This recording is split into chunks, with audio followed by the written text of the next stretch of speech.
you are hard put to find actually what the statute says, and I'll go through that. And the third thing is I want to talk about the Electoral College, as Tara did as well. The problem is said to be the winner-take-all result. Well, that's one problem, supposedly, and the other problem is that we need to have all votes count, and that count should reflect a majority of Americans, and that should determine the outcome. I want to deal with the question of ignoring of certain states. The provision that's being talked about is in Article 2, Section 1, the second paragraph, and it's absolutely true that the states can award their electoral votes in a way that they choose by statute, and that can vary from state to state. It has varied over time in this country, and there are currently 2 states that allow the awarding of electoral votes according to the majority in congressional districts, okay? Now, if what you're really concerned about is you're not getting to see presidential candidates in the flesh when they stop over at an airport press conference, there's an easy solution to that. Change your own electoral vote.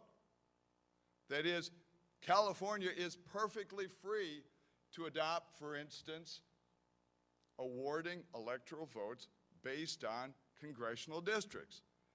And based on that, Romney would have had a shot at about 16 electoral votes in terms of congressional districts. And if California had that solution, I'm sure that Mr. Romney would have made some visits to California. Why does California not do it?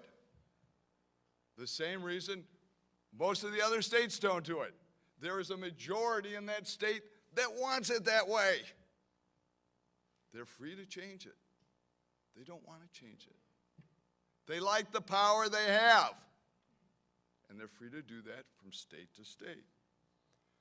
The real issue is not that, because if the real issue were that, the National Popular Vote would be seeking a compact to enforce that on all the states. But that's not what they're seeking.